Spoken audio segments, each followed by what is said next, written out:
अगर आप भी शेयर बाजार में पैसा लगाते हैं, स्टॉक्स की खरीद बिक्री करते हैं, तो एक बार जरा सोचकर देखिए कि जब पिछले 2-3 महीने से जियोपॉलिटिकल टेंशन अपने हाई पर है, यूएस ईरान के बीच जो जंग का माहौल है उसने बाजार में ज़बरदस्त उथल पुथल कर दी। बाजार के अंदर एक ज़बरदस्त प्रेशर देखने को मिला। ऐसे में आखिर वो कौन सी कंपनियां होंगी जिन्होंने बाजार के इस माहौल में भी ज़बरदस्त कमाई की होगी? आप सोच रहे होंगे रिलायंस इंडस्ट्रीज़ की, अडानी ग्रुप की। तो यहाँ पर हम इन कंपनीज़ के बारे में बात नहीं कर रहे, ये ऑलरेडी देश की बड़ी कंपनियां हैं, तो इनके बारे में हम बात नहीं कर रहे। हम आज बात कर रहे हैं उन कंपनियों की जिनके ज़रिए आप स्टॉक मार्केट में पैसा लगाते हैं, चाहे आप वो स्टॉक्स में पैसा लगा रहे हों, म्यूचुअल फंड्स में लगा रहे हों, या फिर आप एसआईपी कर रहे हों। इसके ज़रिए जो आप पैसा लगा रहे हैं वो कंपनियां किस तरीके से मोटी कमाई कर रही हैं बाजार के इस माहौल में भी, ये आज आपके सामने नंबर्स रखने वाले हैं। और साथ ही इसमें जो एक बड़ा फैक्टर है वो ये कि लोग जो हैं वो उधार लेकर बाजार के अंदर पैसा लगा रहे हैं। तो क्या ये पूरा मामला है? चलिए शुरुआत करते हैं वीडियो की। और सबसे पहले आपको ये बताते हैं कि आखिर ये grow, angel one, NSC, BSc जैसी जो कंपनीज़ हैं इन्होंने कितनी कमाई की है, कितना पैसा बनाया है, और फिर बात करेंगे कि किस तरीके से उधार लेकर लोग पैसा लगा रहे हैं और एक्सपर्ट्स इस पर क्या बता रहे हैं। तो एक एक करके कंपनीज पर पहले नजर डाल लेते हैं। ग्रो की पहले बात करते हैं। तो Q4 FY26 यानी कि मार्च तिमाही की हम यहाँ पर बात करें तो ग्रो ने 963 करोड़ का रेवेन्यू ग्रो का आया है, और इसमें क्वार्टर ऑन क्वार्टर देखें तो 23% की ग्रोथ इसके अंदर देखने को मिली है पिछले तिमाही के मुकाबले। और अगर आप सालाना दर पर देखेंगे तो जो ग्रो का रेवेन्यू है इसके अंदर 77% की ज़बरदस्त ग्रोथ यहाँ पर देखने को मिली है। और इसके ग्रो के अगर प्रॉफिट आफ्टर टैक्स की यहाँ पर हम बात करें तो 541 करोड़ रुपए रहा है मार्च तिमाही के अंदर, और इसमें भी क्वार्टर ऑन क्वार्टर 26% की ग्रोथ, और ईयर ऑन ईयर सालाना आधार पर 116% की ग्रोथ इसके पैट के अंदर, प्रॉफिट आफ्टर टैक्स के अंदर देखने को मिली है। इसके बाद आते हैं एंजल वन की अगर बात करें तो एंजल वन में आप देखिए कि इसका रेवेन्यू 1444 करोड़ रुपए रहा मार्च तिमाही के अंदर। इसका जो क्वार्टर ऑन क्वार्टर बेसिस पे 10% की ग्रोथ, सालाना आधार पर 40% की ग्रोथ इसमें रही। प्रॉफिट आफ्टर टैक्स इसका 351 करोड़ रुपए रहा है, और इसमें पैट के अंदर जो है क्वार्टर ऑन क्वार्टर देखें तो 17%, और ईयर ऑन ईयर बेसिस पे 95% यानी कि करीब करीब 100% का यहाँ पर जो है ग्रोथ या बदलाव हम कहें वो देखने को मिला है। इसके बाद अंदर नाम आता है IIFL कैपिटल का, Anand Rathi share and stock brokers का इसके अंदर नाम आता है। और आपके सामने टेबल है, आप देख सकते हैं कि इन्होंने किस तरीके से बाजार के इस माहौल के अंदर भी यहाँ पर पैसा बनाया है।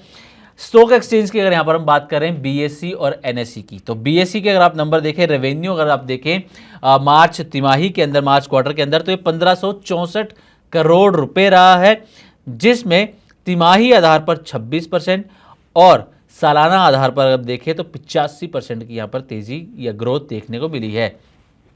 प्रॉफिट आफ्टर टैक्स की इसकी बात करें तो मार्च तिमाही में ये 795 करोड़ रुपए रहा है बीएससी का, और जिसमें कि तिमाही के आधार पर 33% और सालाना आधार पर 61% की यहाँ पर ग्रोथ या तेजी देखने को मिली।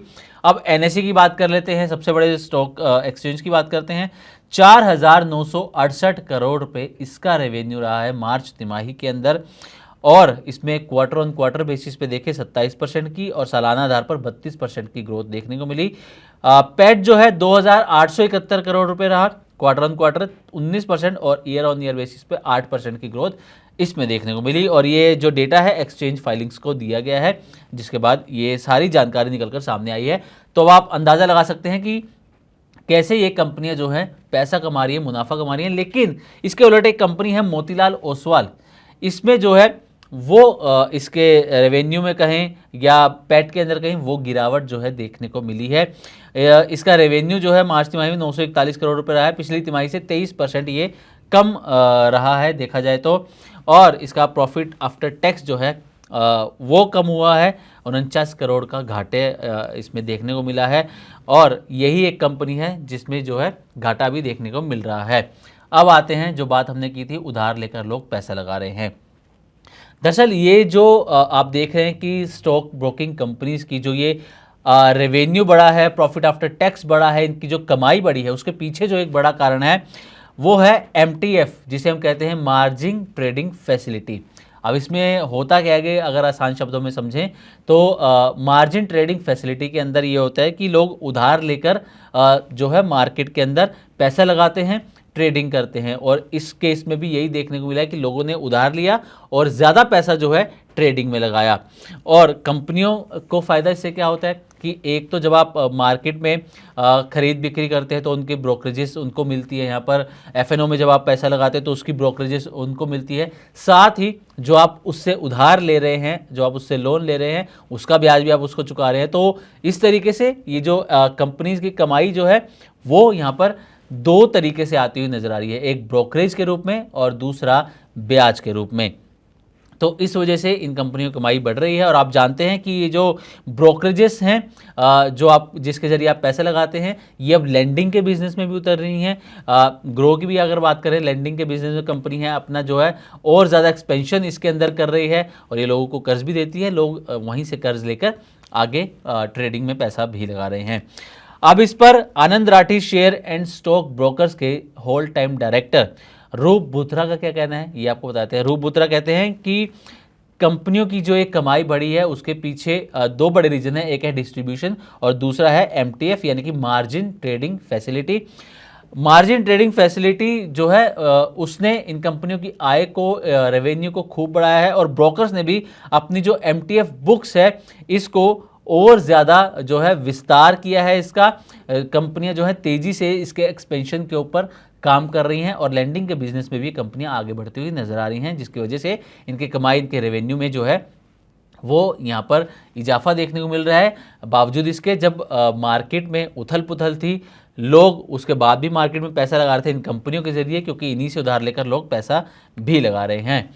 तो ये कुछ जानकारी है कि किस तरीके से इन कंपनियों की जो स्टॉक ब्रोकिंग कंपनीज हैं, ये जो ब्रोकरेजेस हैं जिनके जरिए आप पैसा लगाते हैं, उनकी कमाई किस तरीके से बढ़ रही है, स्टॉक एक्सचेंज की कमाई किस तरीके से बढ़ रही है और कैसे लोग उधार लेकर पैसा लगा रहे हैं। तो उम्मीद करते हैं कि हमारी तरफ से दी गई जानकारी आपको अच्छी लगी होगी। इसी तरह की और भी वीडियोस के लिए देखते रहें मनी9 और सब्सक्राइब करें हमारा यूट्यूब चैनल। साथ ही बिजनेस और पर्सनल फाइनेंस से जुड़ी ताज़ा तरीन खबरों को आप हमारी वेबसाइट money9live.com पर भी पढ़ सकते हैं।